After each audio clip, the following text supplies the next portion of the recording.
The key would not turn. I stood there in the fading light, my hand trembling just enough that the brass rattled against the lock. Once, twice, 3 times. It had always worked before, always. This same key that my late husband Tom had pressed into my palm when we first bought the cabin by the lake 30 years ago. I whispered his name under my breath, as though the sound of it could make the lock remember me.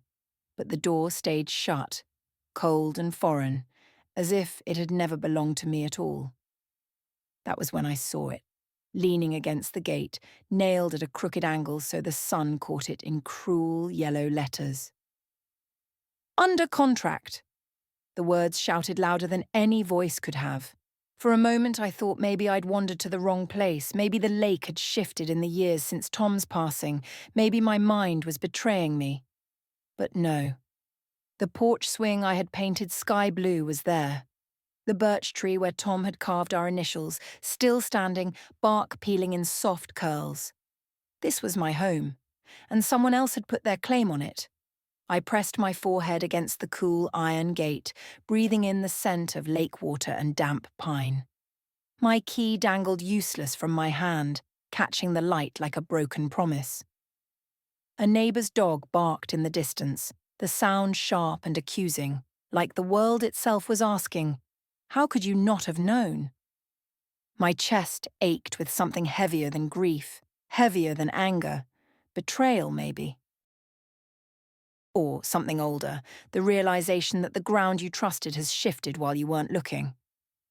I thought of Tom, steady, kind Tom, how he used to tell me, "Evelyn, a lock is only as strong as the hands that turn it."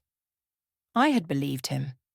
And now, with the lake wind tugging at my coat and that garish sign screaming above me, I wondered if a lock can also tell you when it's time to let go.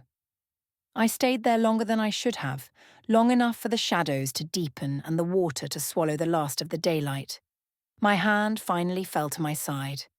The key slipped into my pocket, but the weight of it was different now, no longer a symbol of belonging, but of everything I was about to lose. I straightened my shoulders, wiped my eyes with the back of my hand, and whispered into the night air. "If the door won't open, Evelyn Reed, then you'll just have to find another way inside." My name is Evelyn Reed. I am 62 years old, and for most of my life, I thought I understood the arithmetic of love. You give, you care, you build together.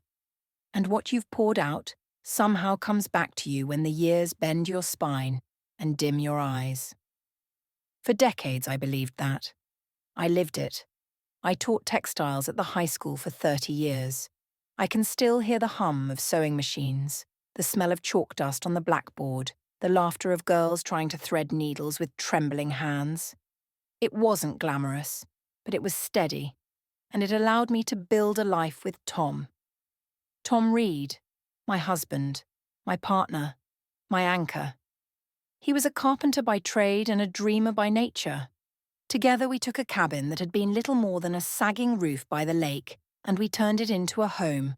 I stitched curtains from leftover fabric, he built the porch with his own hands, and every spring we painted the shutters a cheerful shade of green that made the neighbours shake their heads.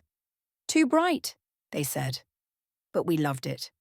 We had 2 children, Ethan, now 34, sharp and restless, always chasing the next big thing.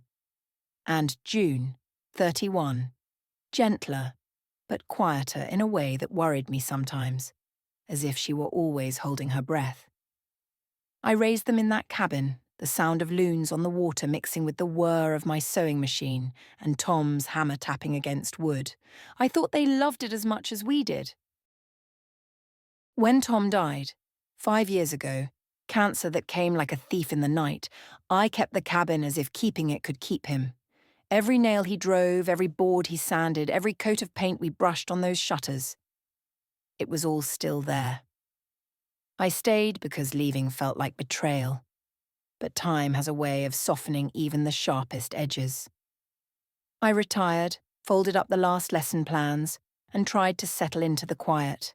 My eyes began to fail me, cataracts clouding my vision until the world looked like it had been dipped in milk. The surgery wasn't complicated, they told me. Just sign the papers.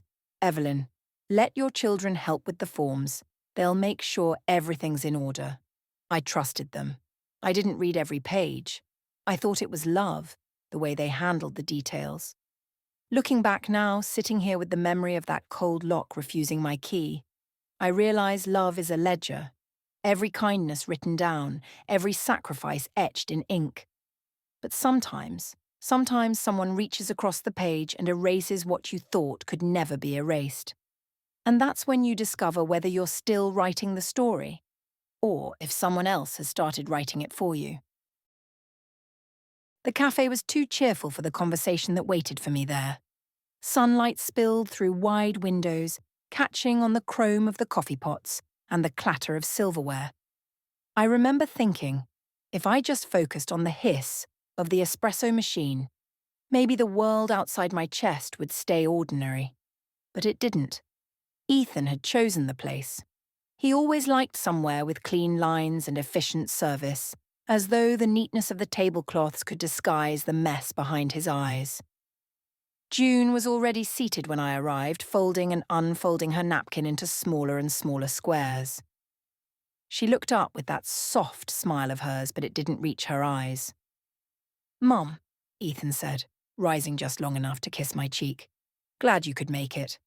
His voice was smooth, too smooth, the way he spoke when he was pitching investors at his startup. I settled into the chair, ordered tea I never intended to drink, and waited. The menu lay open in front of me, but all I saw were words that refused to hold still. Ethan cleared his throat. "We've been talking, June and I, about your situation." "Situation," I repeated, letting the word roll over my tongue like a foreign language. "You're 62 now," he continued carefully, "and the lake cabin, while beautiful, isn't exactly safe for someone in recovery from surgery. The stairs, the upkeep, it's a lot. We just want what's best for you." June nodded quickly, eyes fixed on the table. "It's not just safety, Mom. It's finances. Property taxes keep going up, and you don't need that burden. We thought it might be kinder to simplify things for you." I set my spoon down gently. The cafe was loud, yet somehow I heard the silence between us more clearly than the clinking cups. "Simplify," I said. "How?" Ethan reached into his jacket and slid a glossy sheet of paper across the table. A photo of my cabin, bright shutters and all, framed by a realtor's cheerful banner. Beneath it, in bold type, "Listed for sale." The room tilted. I gripped the edge of the table until the wood pressed crescents into my palm. "You listed it. For me." Ethan smiled the way people do when they're sure they've made the right decision. "Yes, it's under contract. You'll be able to move somewhere more manageable, more appropriate. We'll handle everything." For a moment, I forgot how to breathe. I stared at June, waiting for her to contradict him, to shake her head, to say this was a mistake. But she only whispered, "It's for your own good, Mom." Polite words, delivered with polished silverware and folded napkins, yet the meaning was brutal, as sharp as any knife on the table. Betrayal, I realized, is often served with concern and always leaves a bitter taste no matter how sweet the tea. The bank smelled of ink and carpet cleaner, that stale combination that never changes no matter the year. I sat across from a woman in a navy blazer whose name tag read, Charlotte. Her hair pulled into a bun so tight it looked painful. She smiled the polite smile of someone trained to deliver bad news softly, as though tone could soften truth. "Mrs. Reed," she began, "I've pulled up the documents you asked about." Papers slid across the desk toward me, their edges sharp enough to cut. I saw the header, Durable Power of Attorney, my name typed neatly beneath. My eyes caught on a swirled scrawl near the bottom. My name again, in black ink. My signature. Only it wasn't. I leaned closer, my pulse thudding in my ears. The loops were wrong. The Y in Evelyn had always dipped deep. Tom used to tease me for making it look like a fishing hook. Here it was shallow, hurried, mechanical. "That isn't mine," I whispered. Charlotte glanced at me with practiced calm. It appears to be an e-signature submitted at the time of your cataract surgery. Standard paperwork. Many families do it to ease transitions. I signed consent for anesthesia, I said slowly, hearing the edge sharpen in my own voice. Not this. She cleared her throat, eyes flicking to her computer screen. Your son Ethan Reed is listed as agent, with full authority over real estate decisions. I sat back, cold spreading through my chest like ice water. Ethan. Of course Ethan, always quick with forms, always volunteering to handle the details. And me, half blind from cloudy lenses, grateful for his help, trusting the way a mother trusts a son. My hand shook as I traced the false signature with my fingertip. What happens now? Charlotte hesitated, then lowered her voice. Given your concern, we can initiate a freeze. Temporarily halt any transfers until a review is complete. It will buy you time. She pressed a button. The printer began to spool, papers spilling out with the sound of judgment. A red stamp thunked onto the page. Hold. For a moment the office was silent, except for my own heartbeat. I saw my reflection in the bank's glass partition, grey hair, lines carved deep, eyes wide with disbelief turning into something harder. I folded the papers slowly, deliberately. My voice came out steadier than I felt. Thank you, Charlotte. Please make sure no one moves so much as a splinter of that cabin until this is settled. She nodded, sympathy softening her gaze. But I wasn't looking for pity. As I walked out into the afternoon sun, the papers heavy in my bag, I understood with a clarity sharper than any scalpel. My hand may have been shaky, my eyes clouded, but my boundary was mine to draw. And this line, this time, would not be crossed. I went looking for winter coats in the storage closet and came out holding a shoebox that smelled faintly of cedar and dust. The cardboard sagged at the corners, rubber bands stretched thin with age. It was Tom's handwriting on the lid, slanted, patient letters spelling out simply, MISC. He had always hated clutter, but he never threw away what he thought might be useful one day. Inside, tucked between a cracked guitar pick and a flour-dusted recipe card for his mother's cornbread, was a cassette tape.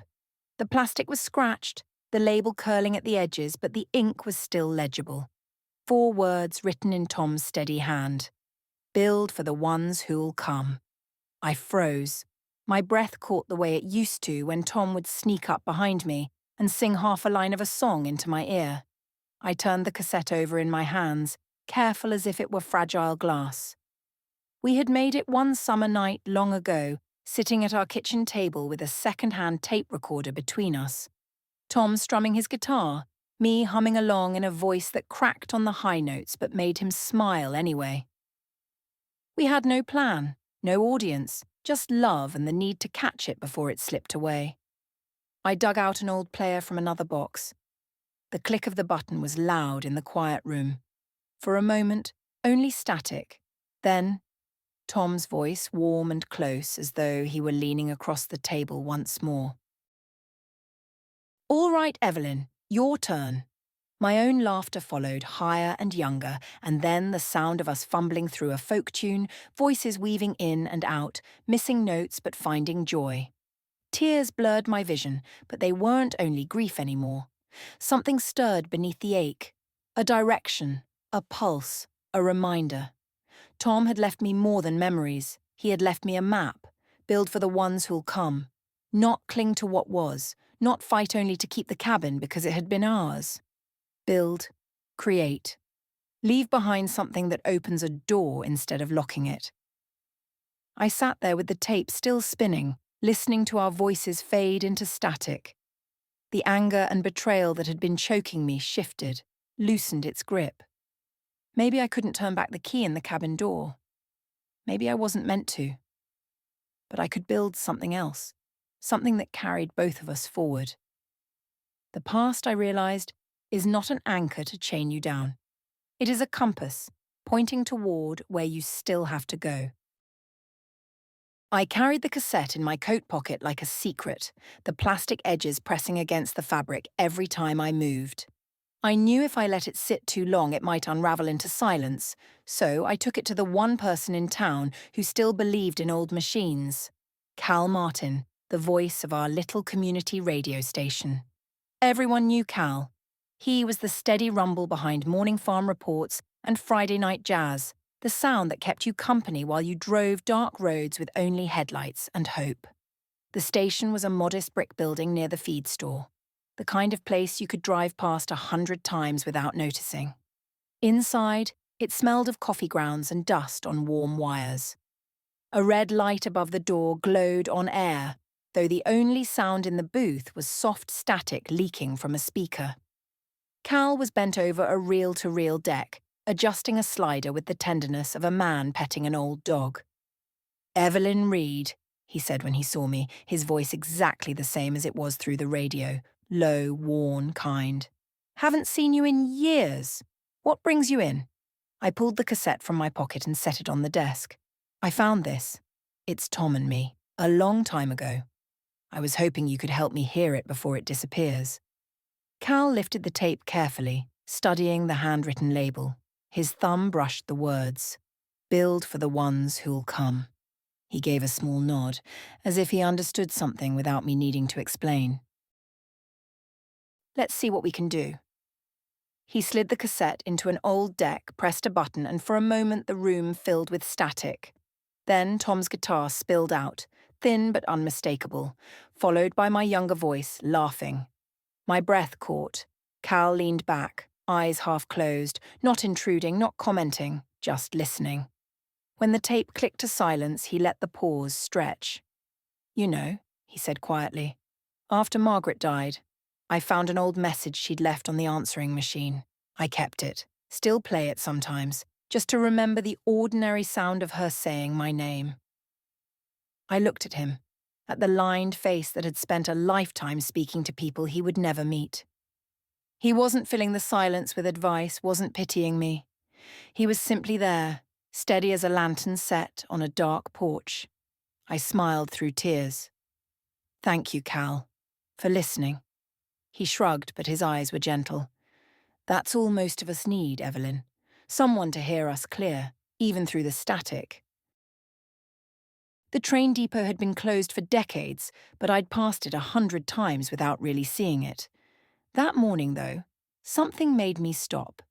Maybe it was the way the rising sun slipped through the broken panes of its high windows, painting the peeling paint gold. Or maybe it was because I had Tom's words still echoing in my chest. "Build for the ones who'll come." The building stood at the edge of town, brick walls streaked with ivy, roof sagging a little but not beyond saving. A place people had forgotten, though pigeons still roosted in the rafters and weeds grew tall against the platform. I stood there on the cracked pavement, listening to the faint rumble of a train far in the distance, and for the first time in weeks I felt my breath deepen instead of catch. I tried the front door. It groaned but opened, and I stepped inside. The air was cool and smelled of old wood and dust, with a faint sweetness, like time had been waiting patiently. Sunlight fell in sharp beams across the wide room, revealing the bones of the place. Arched beams overhead, a wide-open floor where people once waited for trains, benches carved with initials from hands long gone. It wasn't a ruin. It was a canvas. I pulled a small notebook from my bag, the one where I'd been jotting stray thoughts since Tom died, and began to sketch. Tables here, long enough to hold sewing machines or toolkits. Shelves there stacked with jars of screws, spools of thread, donated parts. Against the far wall, a kitchen. Soup pots simmering, bread cooling, the air alive with the comfort of food. And at the centre, not just space, but welcome. A place where people could bring broken things, a chair leg, a frayed coat, maybe even a heart, and leave with them mended. I whispered the name without meaning to. Patchwork Station. It fit. A station because it once welcomed travellers. Patchwork because that's what life is, a mix of scraps stitched into something strong and beautiful. A pigeon startled overhead, wings fluttering like applause. I laughed, the sound bouncing off the walls and returning to me larger, braver. Tom and I had built a home once, nail by nail, stitch by stitch. Maybe I couldn't keep that cabin. Maybe I wasn't meant to. But I could build again. For the ones who would come after me, for those who needed a place to belong. If you can't go home, I thought, standing in the dust and sunlight of that forgotten depot, then perhaps the answer is simpler. You build a home big enough for everyone. The depot smelled of mildew and pigeon feathers the morning we began, but it also smelled of possibility. I had expected to face the dust alone, broom in hand, muttering encouragement to myself. Instead, when I unlocked the heavy door, 3 figures were waiting on the cracked platform as if summoned by some invisible call. Alma came first, her grey hair twisted into a bun and her arms filled with a basket of quilt scraps. 72 years old and sharper than any needle she threaded, she had been a neighbour when my children were small. "You're not the only one who needs something to stitch back together," she said, pressing a square of faded calico into my hand like a promise. Next was Mr. Alvarez, 78, a retired carpenter with hands gnarled like old oak roots and eyes that still twinkled. He tapped his cane against the platform and grinned. "A building with bones like this deserves another chance," he told me. "Besides, my Maria always said keeping idle was the quickest way to die." "You don't want me dead yet, do you, Evelyn?" His laughter filled the empty space like a hammer striking true. And then there was Maya, just 17, a quiet slip of a girl from the high school, her backpack bulging with notebooks and curiosity. "I heard you were starting something," she murmured, pushing up her sleeves. "I don't know how to sew or build, but I can learn. And I don't like being home much, so maybe this can be my place too." We began with splinters. Alma swept, her broom swishing in steady rhythm. Mr. Alvarez tested beams, tapping and nodding, making lists of what wood could be saved and what needed replacing. Maya opened the windows, letting shafts of sunlight and fresh air spill into corners that had forgotten light. And me. I scrubbed, I sorted, I carried trash out to the bins, but mostly I marvelled. The depot, once silent, now rang with the echo of laughter, the scrape of chairs, the low hum of Alma humming an old hymn as she worked. At lunch we sat on overturned buckets, eating sandwiches wrapped in wax paper. Threads of conversation stitched us together. Alma speaking of her late husband, Mr. Alvarez, telling stories of houses he'd built, Maya listening with wide eyes, and then sharing that she wanted to design clothes someday. I looked around at those 3, our mismatched ages and worn hands and untested hopes, and realized something simple but enormous. Mending, whether it's wood or fabric or spirit, is faster, and far sweeter, when done in a circle. It was at City Hall, under the buzzing fluorescence and the smell of burnt coffee, that I first saw the smile. The man wore a navy suit tailored to fit his ambition, hair slicked back as if even the wind wouldn't dare ruffle him. He introduced himself as Gregory Hale, representative of Bright Harbour Development, though everyone seemed to already know his name. His company had turned 3 old mills into what they called luxury micro-lofts, shoebox apartments with stainless steel kitchens and rents no one in town could afford. He stood at the podium, voice smooth as butter on hot bread. "This depot is a safety hazard," he declared, gesturing toward glossy renderings propped on easels beside him. In the drawings, the building was reborn as sleek glass boxes, rooftop decks, yoga rooms, parking garages. "We propose to invest millions, bring in new residents, revitalise the tax base. It's progress." His smile never wavered. It was the kind of smile that said he already considered the deal done. I sat 3 rows back with Alma, Mr. Alvarez, and Maya, the air heavy with the murmur of neighbours. Alma clutched a flyer we'd printed the night before, "Save Our Depot," scrawled across the top in bold letters, a sketch of quilt squares beneath.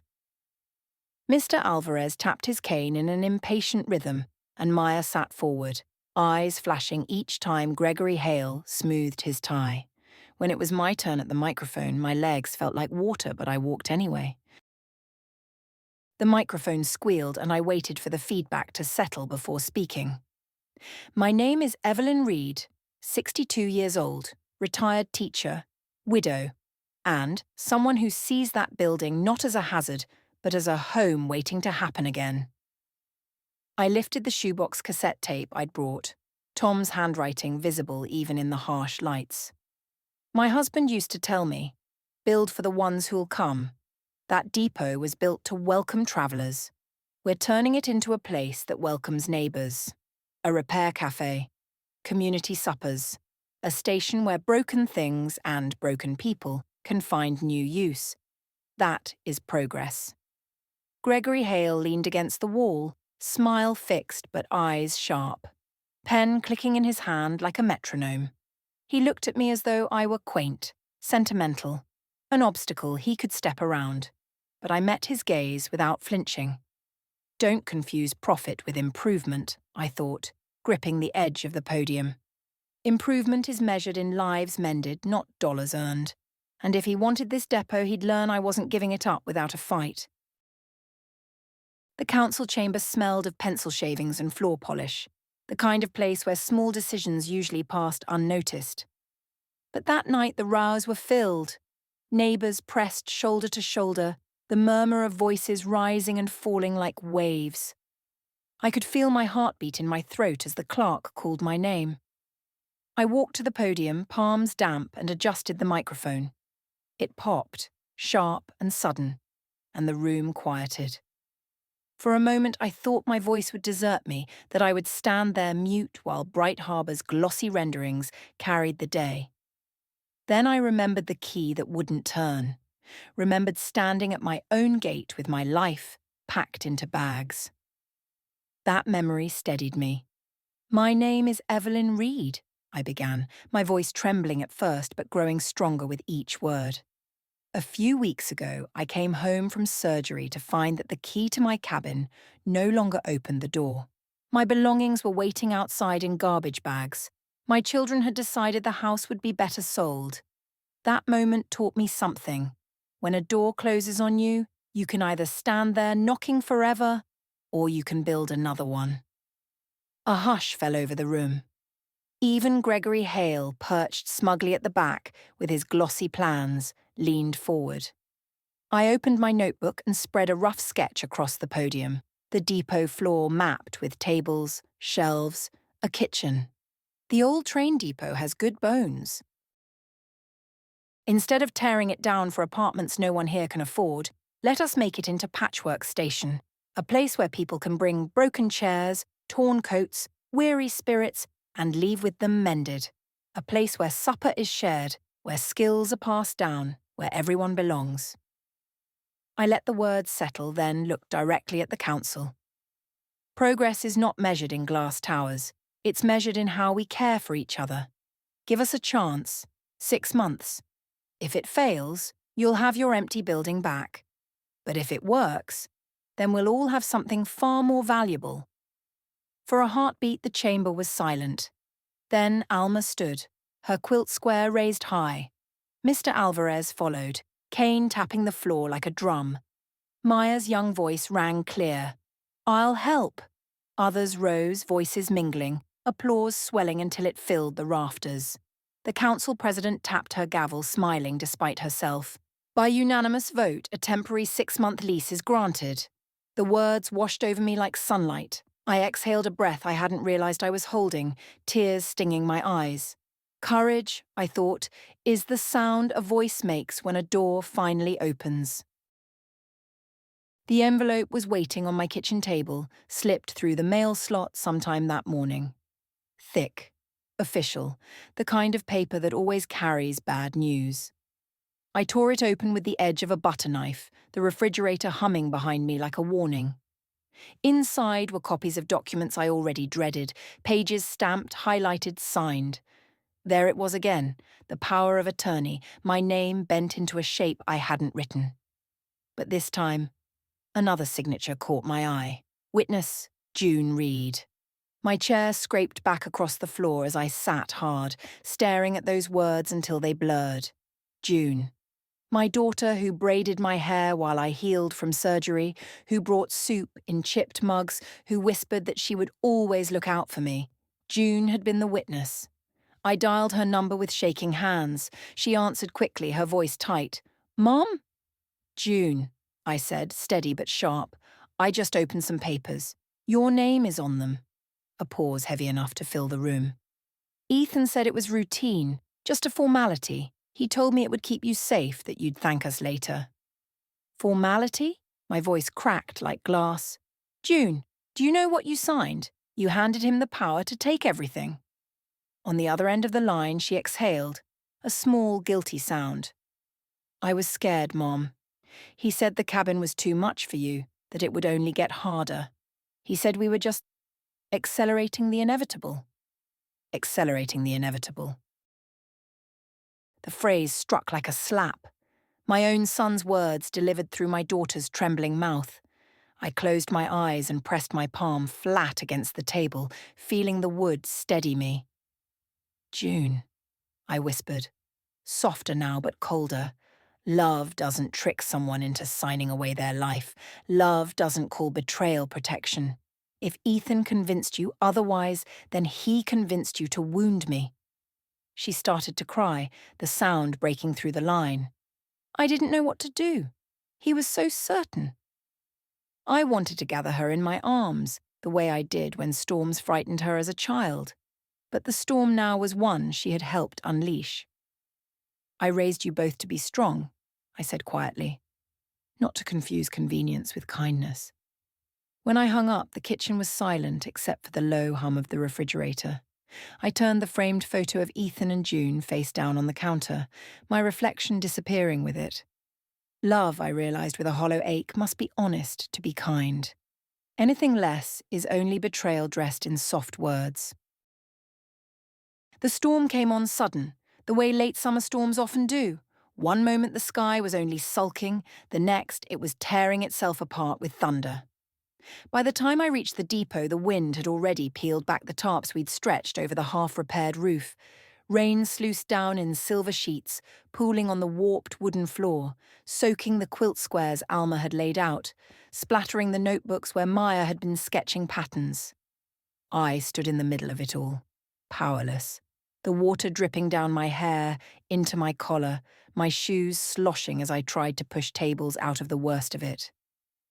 Every effort felt ridiculous, 1,000 drops against 2 weary hands.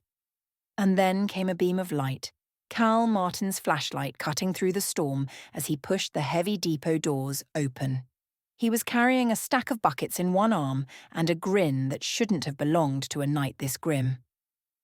"Thought you might need a little company," he said, sloshing inside, his jacket plastered to him. He set the buckets down with a clatter and handed me one. "You catch, I'll place." We moved together without ceremony, lining the floor with containers, catching leaks one at a time. Drip, drip, drip filled the air like a terrible percussion section, but somehow, with Cal whistling tunelessly under his breath, it felt almost bearable. "You know," he said, as we both steadied a sagging beam to wedge a board beneath it, "this old place has seen worse. Fire, abandonment, pigeons. Storm's just another test." I glanced at him, water streaking both our faces. "Sometimes it feels like the place is testing me more than the other way around." He chuckled, the sound warm and steady. "Maybe it is. Maybe it's asking if you mean it." We worked until our arms shook and our clothes clung cold and heavy. The depot looked pitiful, buckets scattered like metal soldiers, puddles reflecting the trembling flashlight beam. But something inside me had steadied. Each drop we caught was a small refusal to give in. When the rain eased at last, Cal switched off the flashlight and leaned against the wall, breathing hard. "You're still standing," he said, "and so is the depot. That counts for something." I let out a long, shaky laugh that felt closer to a sob. "Resilience," I murmured, more to myself than to him. "It's not a word, it's a verb." He smiled in the dark, the beam of his flashlight catching the glint of water on his face. "Exactly," he said, and tonight you proved you know how to do it. The first pot of soup simmered before the sun even set, thick lentil with carrots and herbs from Alma's garden. Beside it sat 2 loaves of sourdough I'd coaxed into life that morning, their crusts cracked and golden. By the time we hung the hand-painted sign, "Mend and supper tonight," the smell was already curling out of the depot's wide doors, luring curious neighbours like moths to a lantern. I thought maybe a dozen people might come. Maybe. Enough to test the idea. Instead, by 6 o'clock, the line stretched down the sidewalk, umbrellas bobbing in the dusk, the air buzzing with chatter. Maya stationed herself at the sewing machine we'd oiled and balanced on a folding table, her needle darting up and down as she patched a torn sleeve for a man who admitted he hadn't owned a whole coat in years. Mr. Alvarez sharpened kitchen knives with the patience of a priest.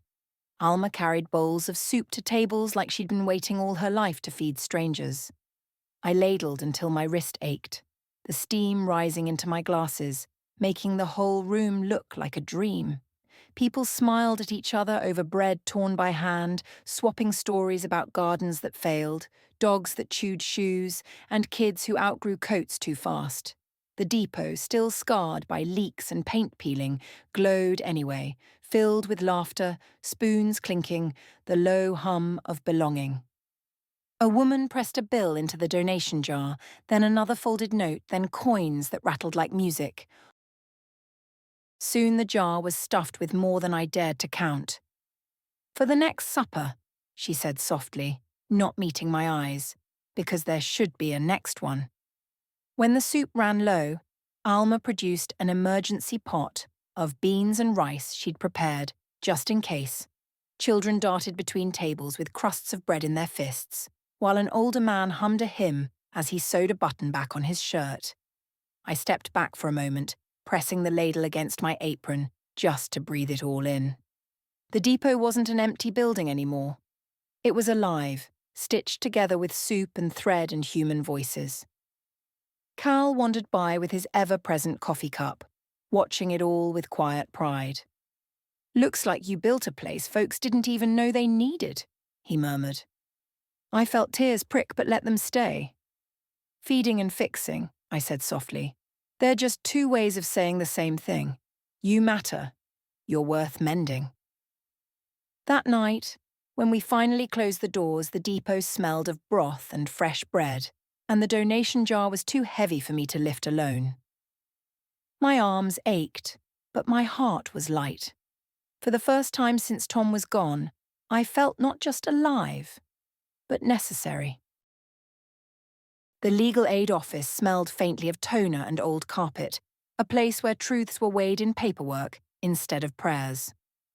Patricia, the volunteer attorney, spread out the documents like she was setting the table for a hard supper. "Here's the proposal," she said, her voice steady. "The durable power of attorney will be voided.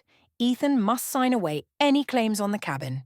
In addition, he'll commit to 200 hours of restitution work, at Patchwork Station specifically, and make monthly payments until the filing fees are covered." She paused, tapping the edge of her pen against the form.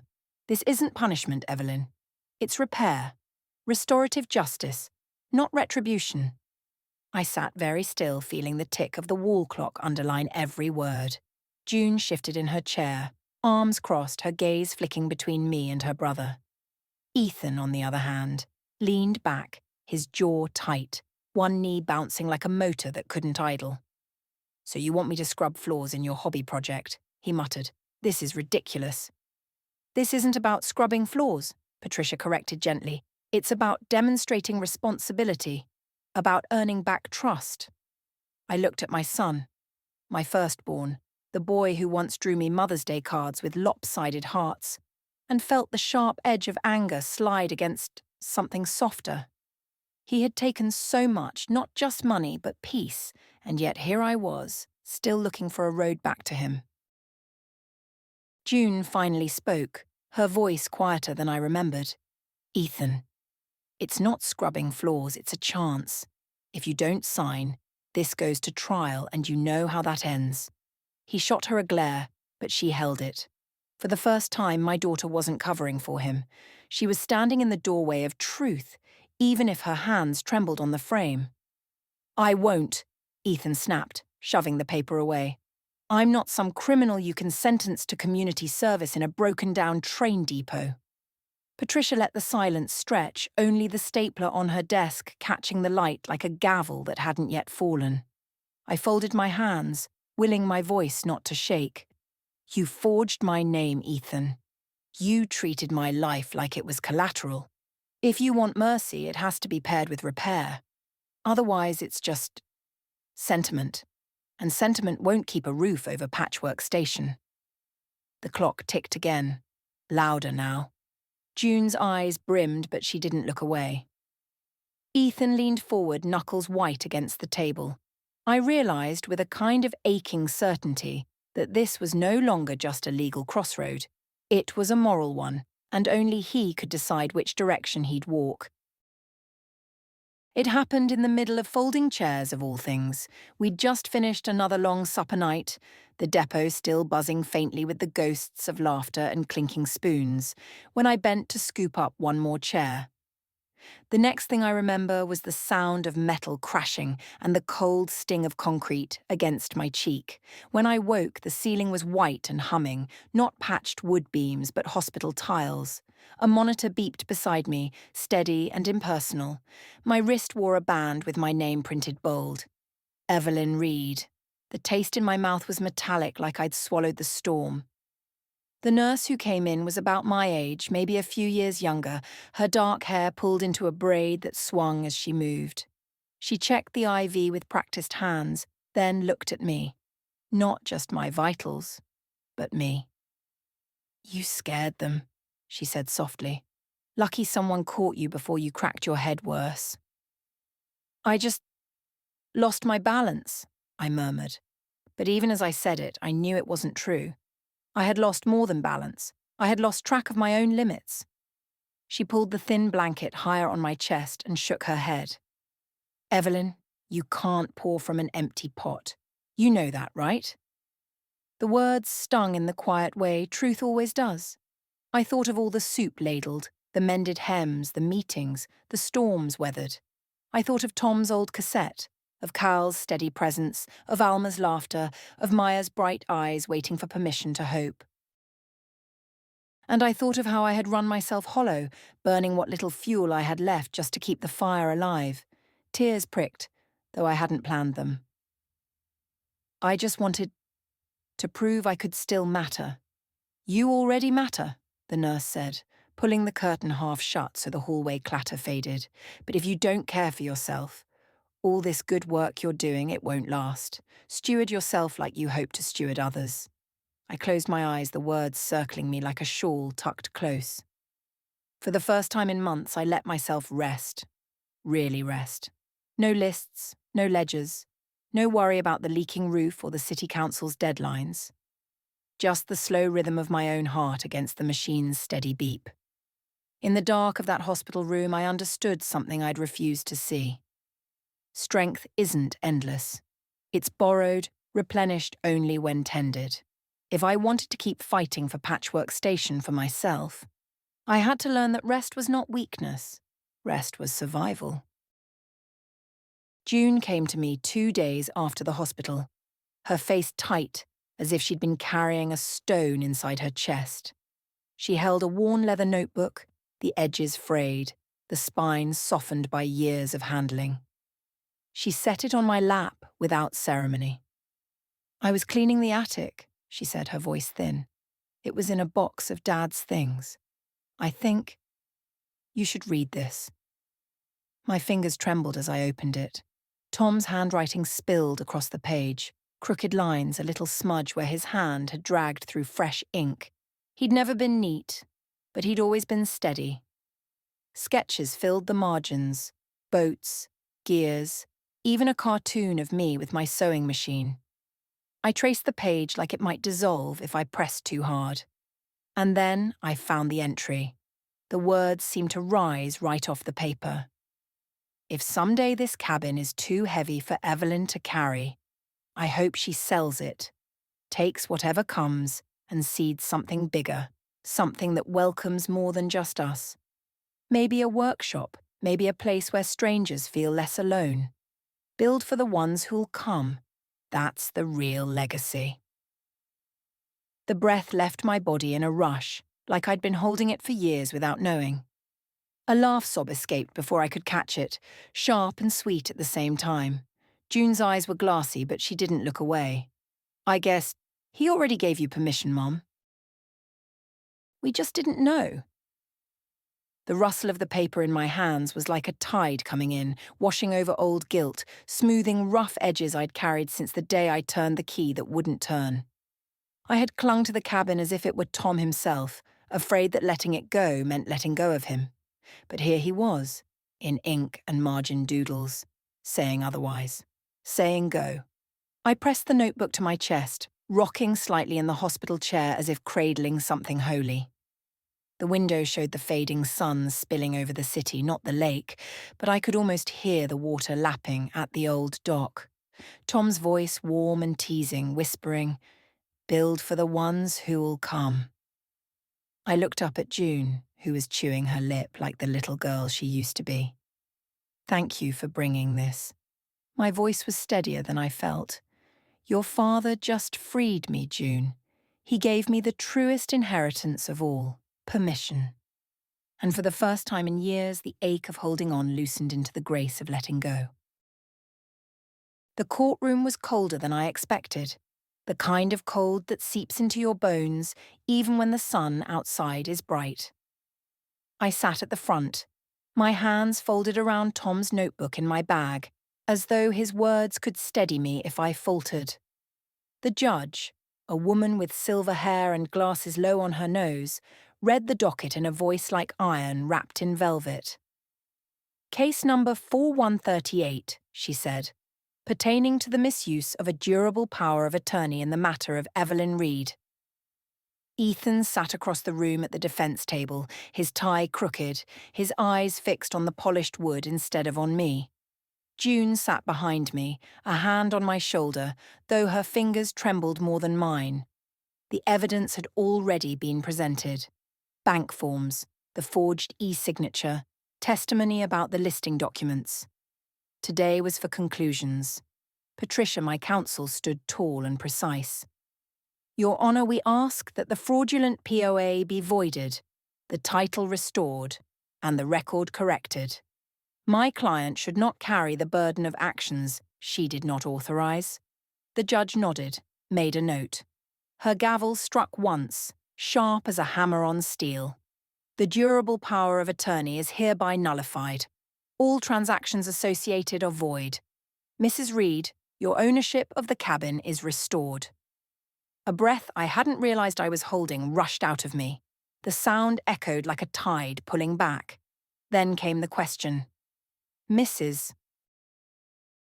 Reed," the judge said, peering over her glasses, "the court recognises your son's actions as fraudulent. You have the right to press for sentencing, which may result in incarceration. Or you may recommend restorative terms, subject to the court's approval. The choice is yours." The room stilled. Even the air seemed to wait. I looked at Ethan, at his hunched shoulders, at the boy who once built birdhouses in our backyard. I thought of betrayal heavy as stone, of nights spent wondering if love had limits. But I also thought of Tom's words, "Build for the ones who'll come." Justice had to mean more than punishment. It had to be a scaffold, not a wrecking ball. I rose slowly, voice steady. "Your Honour, I will not excuse what my son did. There must be consequences, but I don't believe prison is the answer. I request restorative terms, restitution hours at Patchwork Station, financial repayment, and the relinquishment of any claims. Justice that repairs, not just destroys." The judge regarded me for a long moment, then nodded once. "So ordered." The gavel fell again, sealing the choice. I sat down, lighter than I had in months. Justice hadn't ended something today. It had built the scaffolding for what could come next. The first time Ethan walked through the depot doors, the air shifted. He looked smaller somehow, shoulders curved inward like a man trying to fold himself out of sight. No suit, no tie this time, Just jeans and a plain shirt, the kind you wear when there's work to be done. For a moment, no one moved. Even the pigeons in the rafters seemed to pause. Mr. Alvarez, bless him, broke the silence. He handed Ethan a strip of sandpaper, rough and waiting. "Benches don't smooth themselves," he said, pointing to a stack lined against the wall. Ethan nodded once, no argument, and set to sanding. The rasp of paper against wood filled the space like a rhythm. Scratch, breathe, scratch. I watched from a distance, suspicion coiled in my chest. Could a man who forged my name now earn trust with his hands? I didn't answer myself. I just kept sweeping the floor, the bristles whispering their own rhythm alongside his. By midday, Alma called out from the kitchen corner. "Soup's ready, and bread too. Come serve, young man."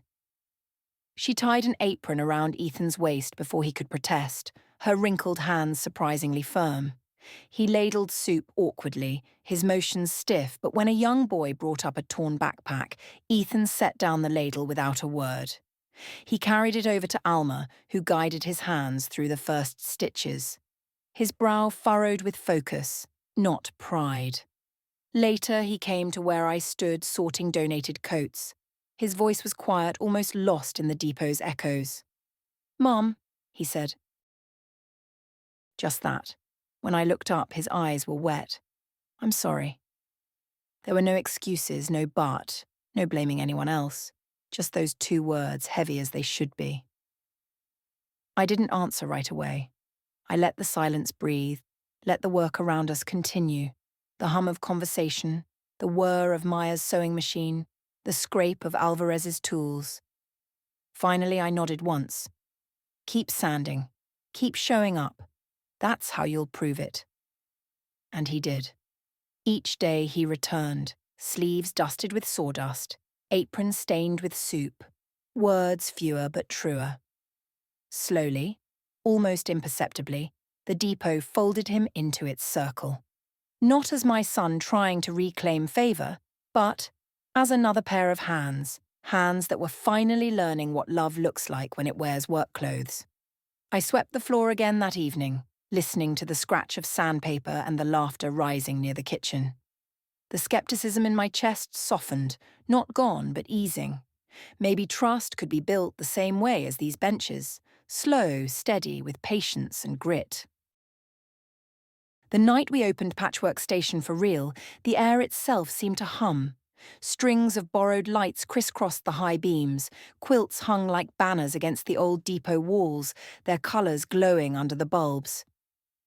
Someone tuned a fiddle in the corner while a guitar strummed a tentative chord, and already people were clapping in time, as though joy had been waiting at the door all along. We cut no ribbon, just swung the doors open and let the town spill inside. Long tables filled quickly. Families, old friends, strangers who became neighbours in the time it took to pass a basket of bread. The soup line curved toward the kitchen, Alma ladling like a queen presiding over her feast. Maya adjusted her sewing machine between bowls of stew, repairing zippers and hems for anyone who asked. Mr. Alvarez stood by the benches he'd restored, watching with quiet pride as people claimed them without a second thought. And Ethan. Ethan carried trays, fetched chairs, poured water. No apron could hide the sweat down his back, but there was no shame in it now. He worked with the humility of someone learning that service is heavier than excuses, and lighter too. More than once I caught him smiling, not at me, but at the people he served. That was enough. Cal moved through the crowd with his little recorder, capturing snippets of laughter, the creak of wood, the shuffle of feet. "Sounds like a town waking up," he murmured. Later, when the fiddler struck a tune lively enough to loosen even the shyest shoulders, Cal found me near the quilt canopy. He bowed with mock ceremony, extending his hand. "Evelyn Reed, will you give an old radio man the honour?" I laughed, cheeks warm. "I haven't danced in years." "Neither have I. That's why we'll be perfect." So I let him lead me out among the quilts, our feet finding the rhythm on the worn depot floor. People clapped in time, the guitar joined, and for a few minutes I forgot everything but the music, the warmth of a hand steadying mine, the light swaying overhead. Around us, voices rose, singing, laughing, promising that the depot wasn't just brick and timber anymore. It was home, built by what we shared. When the song ended, glasses lifted in a toast someone had started without me. I raised mine too, the steam of soup and sound of music wrapping around like a blessing. Small miracles, I thought. Sometimes they arrive in bowls of stew, in quilts overhead, in a dance when you least expect it, and tonight they were ours. The day I signed the papers to sell the cabin, the pen didn't tremble in my hand. This time, it was my choice, my terms. I read every line twice, and when I slid the documents back across the polished desk, I felt not loss, but clarity. A portion of the proceeds went directly into a trust for Patchwork Station, a safeguard so no developer's smile could undo what we had built. The rest would be enough for me to live without fear, without leaning on anyone's mercy. I kept one thing from the cabin, Tom's old rocking chair. The movers offered to carry it, but I insisted on lifting it myself, pressing my palms to the worn arms, feeling every groove his hands had left behind. It sat now in a corner of the depot office, angled toward the window where the light fell softest at dusk. When I lowered myself into it, the creak was familiar, steady, like an old friend leaning close to say, "You've made it, Evelyn Reed. You've made it through." That evening I walked through the depot letting the sounds guide me. A broom swished in the kitchen where Maya and Alma traded recipes. Hammer taps echoed faintly where Mr. Alvarez showed Ethan how to square a frame. Laughter spilled from the tables where supper was still being served, long after the sun had dipped below the trees. The depot's high windows glowed like lanterns against the night, and I realized this was the home Tom and I had dreamed of, even if we hadn't known the shape it would take. Cal found me leaning in the doorway, keys dangling in my hand. "You look lighter," he said, not as a question, but as a fact. "I am," I told him. "For the first time in years, I really am."